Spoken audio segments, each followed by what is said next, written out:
Hey there, my name's Luke, and I haven't done this for a while. I wanted to talk to you in the morning about something I discovered last night. See, there's something that's been itching my Instagram For You page for time and time again, and it's travel. And everyone says that they like to travel, but they don't truly travel. You take PTO off twice a year for 1 week now and 1 week later. Maybe you get a day off for Christmas and you go on a cruise with your family. That's not travel lover. That's not travel vlogger. That is not anything close to what travel is. Travel is going on 1 month long vacations in a specific area and living life like you were a resident, experiencing everything that place has to offer. That is the travel I seek to find. Problem is that our jobs tie us down, they entrap us, isolate us.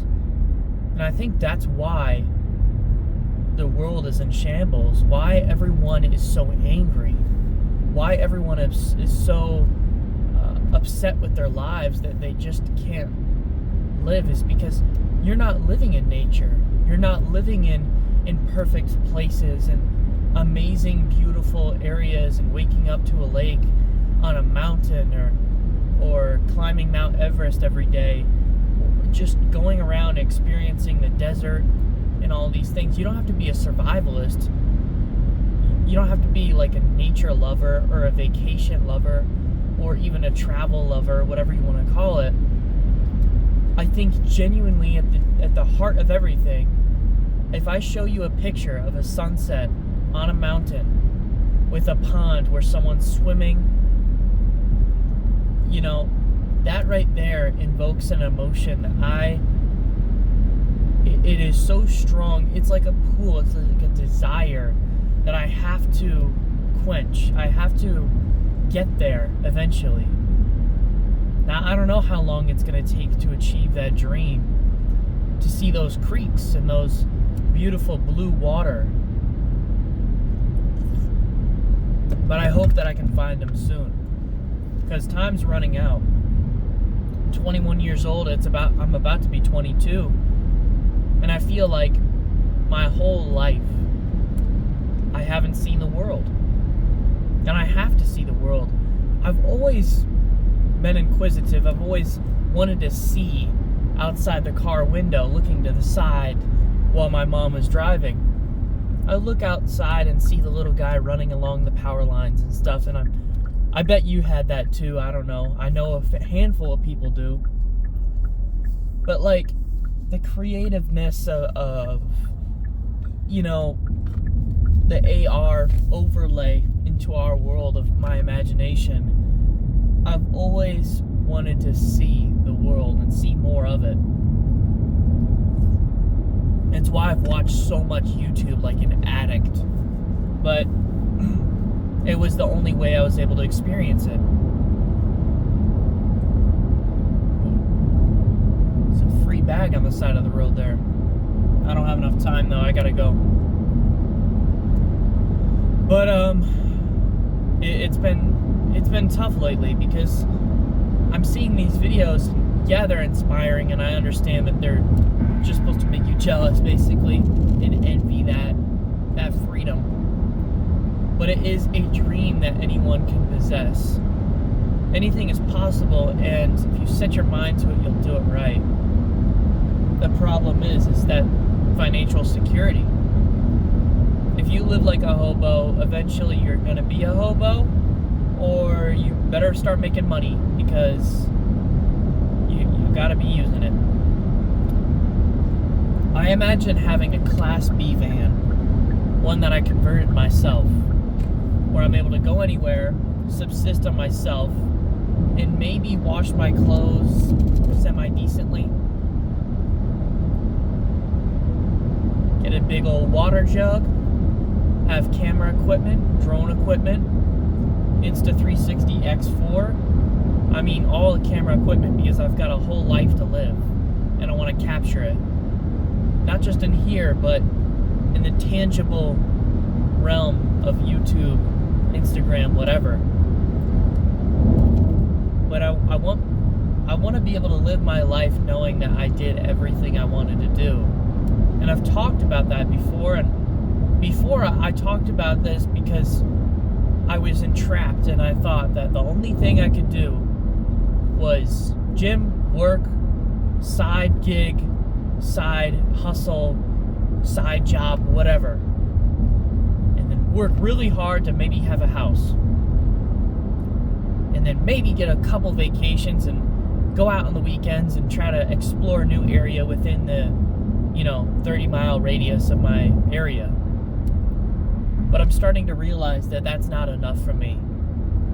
I yearn for more, and maybe I don't like it. I don't know. I have a trip coming up with my parents that I asked for and I asked off for, and it's just, it's about going to Tennessee, Gatlinburg and stuff, and walking across a crazy, weird bridge, which I am very stoked for, and I cannot wait.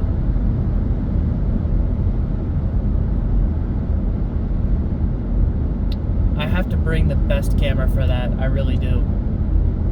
And I need my photography camera to be on point. But I've started to realize that the camera that you need, the camera that you want, is the one that you always have on you. And that's the best phone camera imaginable. And having an action camera that you can whip out of your pocket and start filming with. I want a 360 camera because a lot of times you can't capture the right thing on the GoPro. And another thing is the horizon change with the Insta360 X4. Even within just filming regularly, you can get a horizontal video, a vertical video, and a 360 video. That's 3 separate entire videos that you can chop up and out of one, So I'm able to look around and experience what I experienced with this camera. And honestly, I look at the storage space, and if you invest in a terabyte SD card, you're capturing everything. The batteries, $30 for 3 with the charger. Probably not the best batteries, but if they're an hour long each and I've got my big ol' battery charger with me, that's gonna be good. I'm gonna have everything right. I'm very happy about that. But I've started to realize that this dream of experiencing the world, it's just not enough. I need to experience more. I need to see more. There's this guy called Charlie's Webs. He's based out up north, I think in Tennessee or North Carolina. And he does these paracord webs in trees. And he invites people up to him, and he teaches you how to do the webs. And it's like this chaos kind of like spider web that he creates. And there's different platforms, different like fun like trampolines within these trees. He shows you how to do it right without hurting the tree with tension. And I watched these YouTube videos, I binged them, and I said, I would live up on those trees. I would not do anything else. Now, let's be realistic. You can't do that, but you can live out of a van. Because what are the basics of life? What do you need to survive? Well, first of all, you need air. Air is free, unless someone's choking you. And in that case, you're a freak, all right? But second thing is water. Water's free as well. You have to boil it if it comes from nature, but if it comes from anywhere else, you can just sit at a water fountain at a nature park for way too long and get that. I can fill up a 5-gallon jug or a 2.5-gallon jug twice and be good for at least 2 days, wherever I'm at. And then food. Well, what do you need to survive? Well, you need 3 different macros. If you're keto, then you're a freak. But ultimately, you still do need carbs to survive. Even keto people still get in carbs because carbs are found in meat in small quantity. But our bodies are made to run on carbs very efficiently. That's why in the gym you see dudes pounding down, pounding down. What do you mean by that? But pounding down Rice Krispie treats and like little gummies or Haribo gummy bears or Sour Patch Kids or whatever, because it's quick energy. And runners do that too, because runners are lean. They're like 90 pounds. They don't have any muscle, but they're lean and they got no fat, no extra weight. They're light as a feather and they run for really long periods of time. The problem is they have no fat. And when you're running, you can't burn fat fast enough. You require a quicker and more efficient source. So, people usually are pounding down Sour Patch Kids as well. They use some efficient stuff to say that they're healthy, like honey. You know, they use honey packs or something from the gas station. Whoa, then something else is with them during running. Whoa, sticking up like that. Whoa. Anyways. But yeah.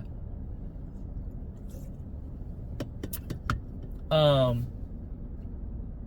that's what runners use, carbs. And then the last thing is, but definitely not the least, is protein. You need protein so your muscles are surviving. I think it is the most underutilized macro in the gym and outside of the gym. If you want to lean down, eat protein. If you want to bulk up and gain more muscle, eat protein. If you feel like you're eating too much, eat more protein. I guarantee you, you are definitely getting full. If you want to get fat, eat more carbs and fat, because protein is hard to get down. But also, get more protein. Protein is something that we're not eating enough of. 50 grams of chicken, or 50 grams of protein in a chicken breast is a whole chicken breast. And if you have a chicken breast for every single meal, 3 times a day, you're going to have 150 grams of protein.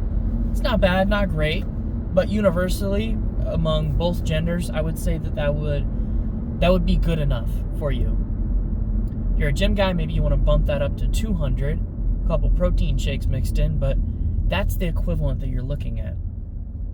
So, how do you equate that to shelf-stable protein that you're able to keep on you at all times? Well, protein powder, dehydrated foods, maybe some jerky that's low in salt so you don't die of hypertension. But, you know, maybe having it on the fridge in the cooler, eating it day of, day out. You know, I hope you can find it at the store semi-decently and just eat it that day. Maybe pack some frozen veggies from the store, eat those that same day, and use them as like ice in your cooler to keep the meat cold.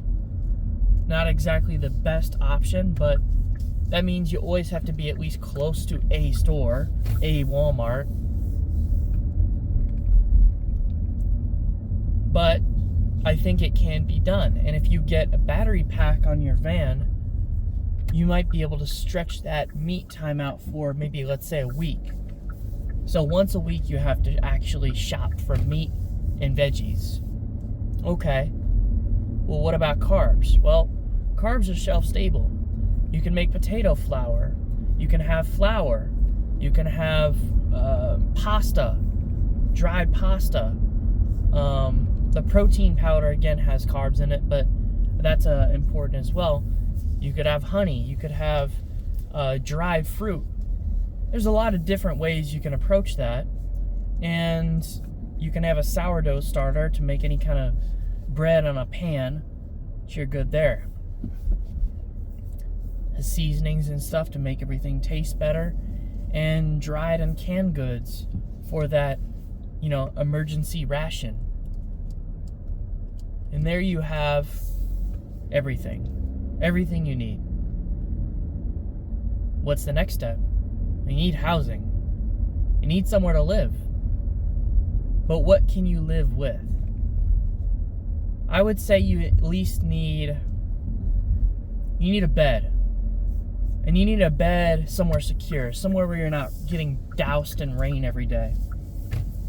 You need somewhere where you're dry. And a tent can work for a couple days, but if you're living, you require a little bit extra. You require maybe a van, Class B, a little bit of headspace. Maybe a regular white van, that's fine too. You're gonna have to squeeze it in there. It's gonna be tough, but you'll get through it. You need somewhere to live, and you need a good temperature to sleep. Not too cold, not too hot.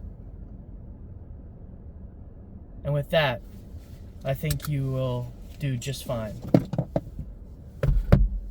I think you'll be okay.